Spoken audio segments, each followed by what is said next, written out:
panglabas na player, katulad ni Mabanta, katulad ng mga kasamahan niya.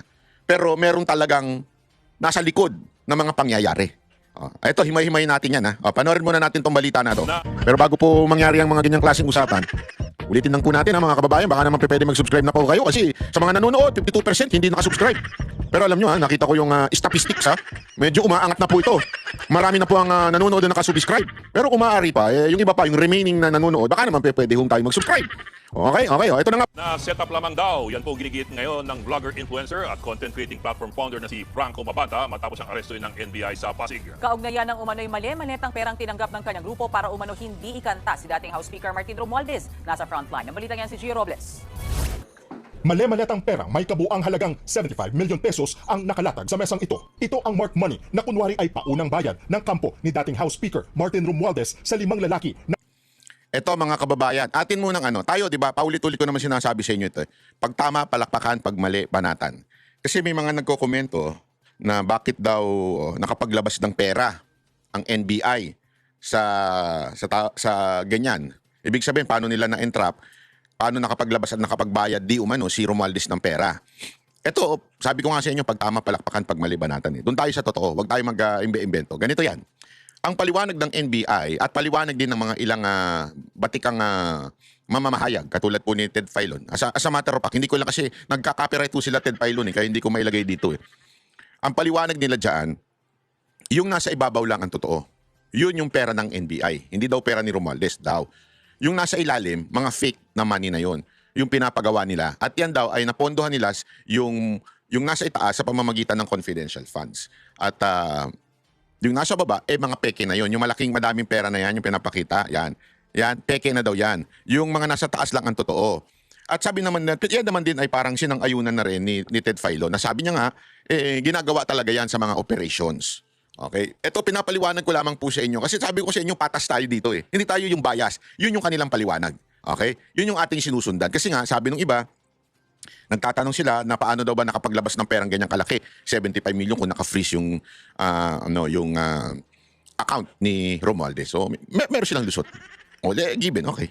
lalaki na nangikil umano sa kanya. Sa isang exclusive subdivision sa Pasig, nakipagkita kagabi ang grupo sa nagpakilalang tauhan ni Romualdez. Pagkakuha ng marked money, dito na nagpakilala ang kanilang ka-meet up na ahente pala ng NBI. Arestado ang leader ng grupo na si Franco Mabanta, ang founder ng Peanut Gallery Media Network at 4 na iba pa. Ayon sa leader ng grupo, set up ang nangyari. Yeah, it's not true. It's not true. That's it. So hindi kayo nag-extort No. 300 million pesos? No, definitely not. How can we extort when they were the ones who came to us? Ayon sa NBI, nakaraang taon pa umano lumapit sina Mabanta sa kampo ni dating House Speaker. Pero kamakailan lang dumulog sa NBI ang kampo ni Romualdez para magreklamo.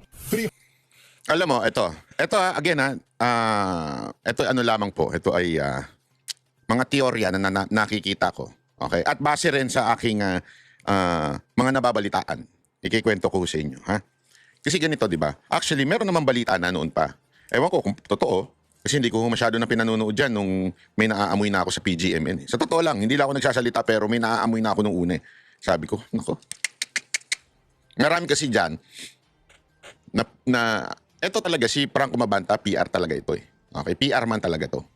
Tapos nung nagtayo siya ng online na news, may naamoy na ako. Sabi ko, okay, gagamitin ito para sa kanyang kliyente. Kaya hindi ko masyadong sinasakyan yung kanyang mga expose ko. No? Yung expose, lalong-lalo na mahilig mag-expose dyan yung babae nila. Na ngayon, sabi nila, nagsara na ng kanyang account. Or na. Alam mo, dati pa, marami na ako nababalitaan na ang backer daw nitong PGMN ay si Romualdez. Yan ay nababalitaan ko, naririnig ko. Pero syempre, hindi natin binabalita yan dahil sa, kwento-kwento lang sa mga inner mga vloggers. So sabi ko, tapos ang sabi nila sa akin, tingnan ko daw yung PGMN, hindi bumabanat kay Romualdez. Bumabanat kay Marcos, pero kay Romualdez hindi bumabanat. Hanggang may narinig nga akong kwento na nung napasok doon si Atty. Rowena Guanzon, di ba, matindi bumira yung kay Romualdez. Sabi daw kwento lang sa akin. Ito ay kwento, hindi ko alam kung totoo. Sabi sa akin, pinipigilan daw si Atty. Rowena Guanzon. Tanong niyo sa kanya. Ngayon, nung pinipigilan daw siya, eventually nakita ko parang nawala. nalipat sa Net25 at saka merong programa sa SMNI. Kasi sa SMNI, ito, I can talk sa Net25 kung ano yung kanilang ano. Pero sa SMNI, walang ganyan. Bumira ka kung gusto mo. Ay kami nga pinapayagan di ba? Ibig sabihin, ang freedom of speech sa SMNI sobrang pinababayaan yan kasi nga yan yung kalayaan mo. Even ikaw ay sa totoo lang ang dami na pong demanda ng SMNI dahil sa mga programa nila dahil yung mga host bumabanat. Pero gayon pa man, hinahayaan lang nila yun kasi freedom of speech yun di ba? Kaya nga nung napansin ko na parang nawala si Atty. Rowena Guanzon doon, sabi ko may something na. Tapos nung narinig ko tong balita na to, since last year pa pala nagkakaroon na daw ng negosasyon. So, kasi ganyan ang style ng mga iba Hindi ko sinabing sila ha. Pipitik ng konti, tapos magwa-warning doon doon sa pinipitik niya. Sasabihin, gusto mo tuluyan ka namin? O, eto. Ayaw mong tuluyan? Eto. May mga ganyan talaga. Kaya yung mga nagsasabing quote-unquote na setup, sa totoo lang po pasensya na kung medyo magdi-disagree ako doon sa iba. Sa tingin ko hindi setup. Sa tingin ko, mas nilaglag. Bakit? Kasi remember, ang context nito remember, si Franco Mabanta, malapit yan kay Marcos. Malapit yan kay Marcos, ang duda ko nga, may basbas ito. Duda ko lang duda ko lang. Okay? Yung kanyang galaw, may basbas. Hindi ko sinasabi kung sino may bumasbas sa kanya. O may mas mataas pa sa kanya. Hindi ko sinasabi kung sino Pero, that is something na pinag-iisipan ko talaga. May basbas kaya ito, nung nasa taas niya, para kikilan, di umano, allegedly, si Romualdez. Kasi yung boss niya, kung sino man yun, yung close niya, definitely not the Duterte, okay, ay hinayaan siya tapos para makuhaan etong si Romualdez. Para bagang ganito. Ito teorya, hindi ko sinasabing it's a fact. This is just a theory according to what I'm seeing doon sa mga balibalita. Na nagsabi siya doon sa boss niya, hindi ko alam kung sino, hindi ko na sasabihin. Sinabi niyang meron kaming hawak na ebidensya laban kay Romualdez at malamang sa malamang, hindi alam nung boss niya na sinabing, sige, ilabas nyo na yan. So nung sinabing ilabas nyo na yan, nilaglag nung boss niya, si Romualdez, ewan ko kung sino yung boss niya, tanga na lang, pwede nyo maisip kung sino yun. Sige, laglag mo na yan kasi, tandaan ninyo last year pa pala yan. Pero bakit ngayon lang naganap yung pangyayari? Yang quote-unquote setup, quote-unquote extortion. Parang last year pa pala nag-uusap pero ngayon lang pinush. Ngayon lang pinayagan, parang ganon. Ano ba ang mga circumstances na nangyari? Yung circumstances na nangyari ay unti-unti nang binabanggit ni Remulla si Romualdez as mastermind. Binanggit niya ito, di ba? Pinapakasuhan ng ombudsman si Romualdez, kasama pa nga daw doon si Chis kahit di naman para lang hindi halata, sinama si Chis. So pinapakasuhan. After nun, nagkaroon di ba yung maingay na tungkol sa hindi palalabasin yung whole departure order, hiningan. Tapos nagsalita si Romualdez. Nagbabanta. Sabi niya, hindi ako papayag, ilalaglag ko kayo. Parang hindi pwedeng ako lang. Sama-sama tayo sa imperno, sarang ganun.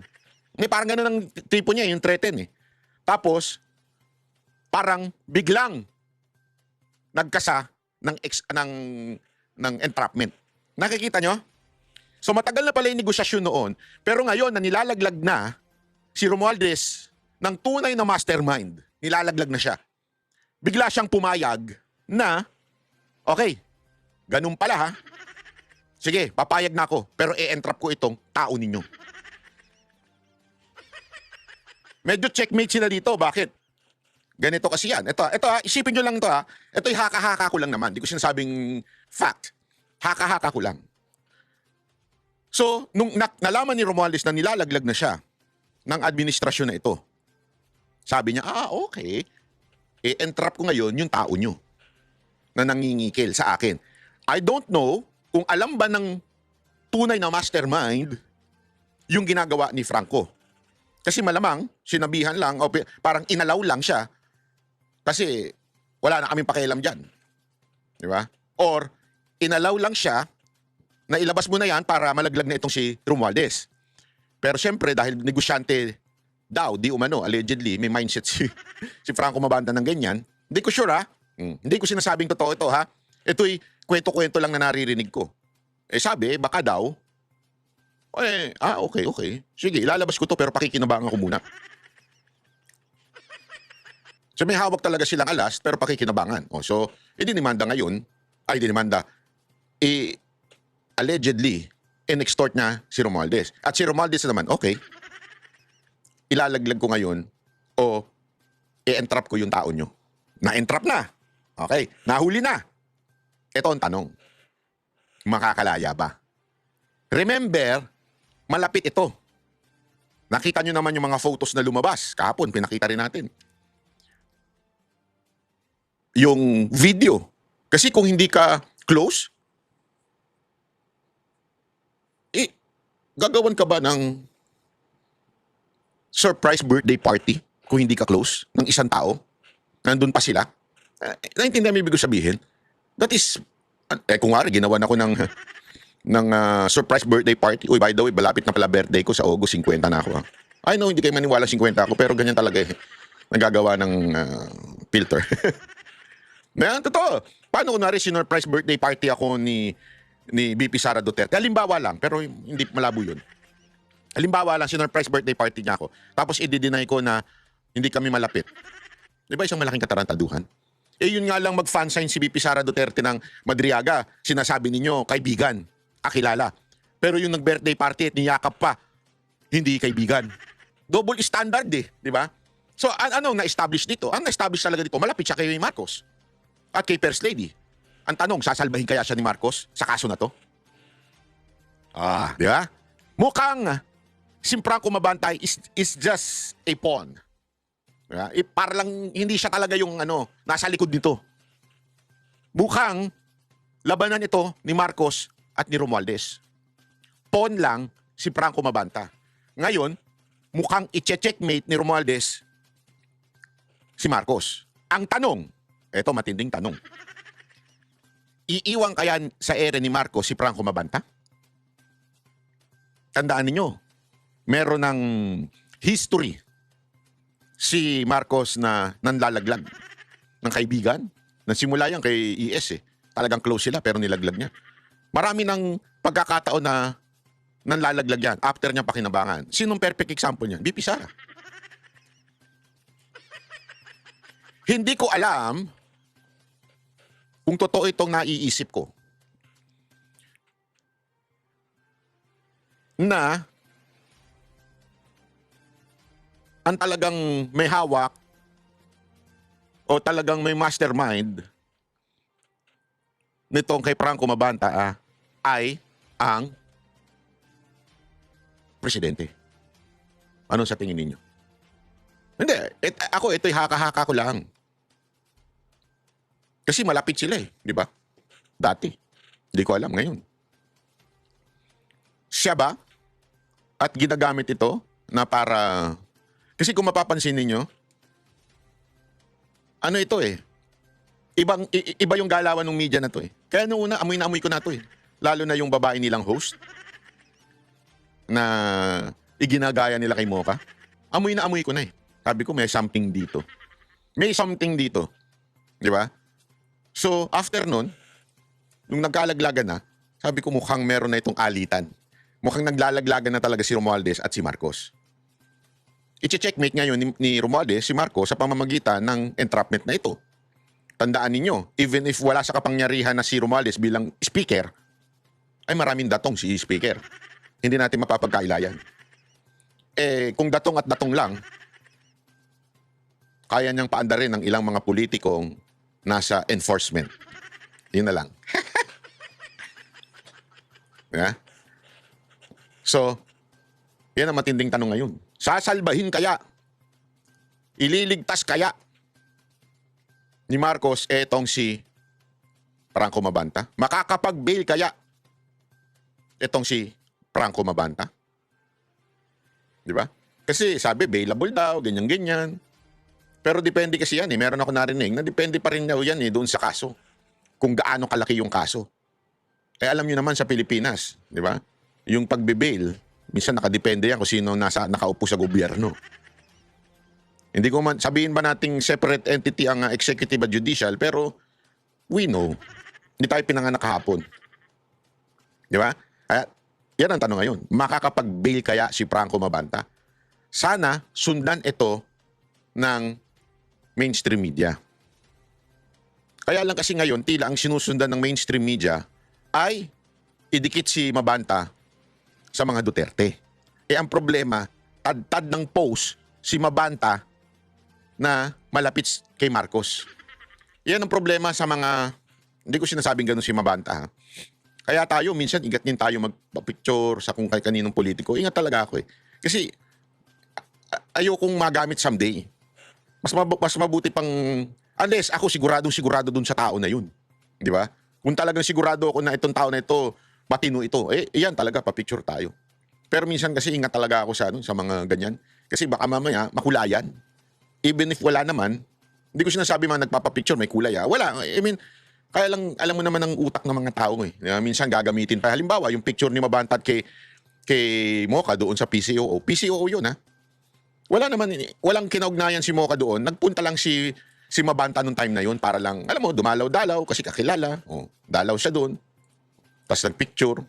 Ngayon, lumalabas tuloy na kung ano-ano. At saka yung sinasabi na may partisipasyon siya doon sa yung kay PRRD. Wala ho siyang partisipasyon doon. Kaya nga sinasabi ko sa inyo, marami sa mundo ngayon social climber. Halimbawa, hindi naman sa hindi tayo ha. May nakita kang kotse na maganda. Di ba, papapicture ka, kunwari, bubuksan mo pa yung pinto. Parang ako, ganun, social climber. Kaya, unless you're making a point of being funny, pero sa totoo lang po, minsan nature ng tao yan yung ganyan. Kaya nga, nakakatakot din minsan tuloy natin. Tuloy. 150 million pesos umano ang halaga na hinihingi ni Mabanta kay Romualdez kapalit ng hindi paglalabas ng expose kaugnay umano ng katiwalian ng dating House Speaker. Kalaunan, ibinaba umano sa 300 million pesos ang halaga na babayaran umano in cash. Nag-demand sila ng 4 tranches. So yung 4 tranches is consisting of 75 million per tranche. Meron deadline So kung hindi masettle yun, May 5, magre-release sila ng first part 1 ng video. Isa sa ilalim pa ang expose video sa pagsusuri ng NBI Forensic Team. Ang NBI po will act on evidence-based po tayo even dito sa nangyari na to. Sinundan natin kung saan pupunta yung ebidensya. Sumailalim na sa online inquest proceedings sina Mabanta sa reklamong robbery extortion. Dadalhin sa NBI detention facility sa Muntinlupa sina Mabanta. Si Mabanta ay bahagi ng campaign team ni Pangulong Bongbong Marcos noong 2022 presidential elections. Kilala rin siyang taga-suporta ni dating Pangulong Rodrigo Duterte. May libo-libong followers sa social media si Mabanta kung saan madalas siyang mag-post ng mga komentaryo sa politika at iba pang national issue. Ayon sa NBI, hindi nila pinag-iinitan ng mga kritiko ng gobyerno. Huwag raw haluan ng politika ang operasyon ng NBI. May mga personality na tumitira reputation attacks to gain money, to gain position, dapat yun yung managot. Pero yung NBI, let's be fair to the men and women of NBI, law enforcement itong mga to. Nagbabalita mula sa front. Alam mo, Director, we are fair to the NBI. But to you, hindi. Hindi sa totoo lang. As a matter of fact, ang turing nga daw sa'yo, di ko alam kung totoo may mga nakikwento sa akin na taga-loob dyan. Ang turing nga nila sa'yo, taga-labas Which is totoo naman kasi talaga, na taga-labas ka. Hindi ka naman talaga masasabi nating from the ranks Di ba? Ikaw naman talaga taga-labas. Ngayon, ang tanong lang, fair ka ba? Sure ako yung mga NBI, fair. Yung mga agent na naandyan, yung mga career officer, fair yan. Pero ikaw, you're a politician. Period. You are a politician. And you were appointed by the president. And so far, ang mga nahuhuli, lahat, quote-unquote, nagkikriticize sa presidente. Not necessarily a Duterte supporter. Let me be clear, not all na nagkikriticize kay Marcos ay Duterte supporter. Marami dyan, nagkikriticize kasi talagang ayaw lang si Marcos. Marami din dyan, na ginagamit lang ang mga Duterte. Marami din dyan, ang namemera lang. Kaya kinikriticize. So, let's be fair. You want fairness? I'm telling you, being fair. Kung anong tunay na pagiging fair. So, ang dami-dami dyan na binayaran para banatan si BP Sara Duterte. Bakit hindi ninyo yun i-case build up yung mga ganun? Kasi meron nga dyan, ewan ko kwento-kwento lang, di ba? Na talagang namemera lang ng mga vlogger. Bakit hindi ninyo ini-entrap o kini-case build up? Kasi mantakin mo ha, eto. Bigyan ko kayo. Simple lang naman ito eh. Simple lang mga kababayan. Walang trabaho. Okay? Mahina yung views ng YouTube. Kasi okay lang ako kung walang trabaho. Okay lang. Kung malakas yung vlog niya sa YouTube.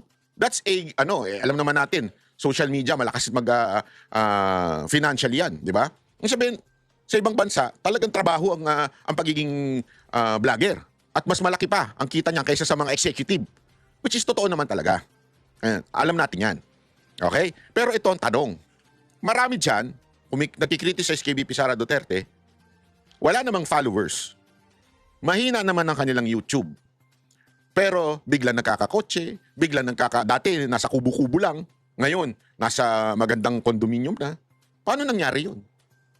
Di ba? Paano nangyari yung mga ganun?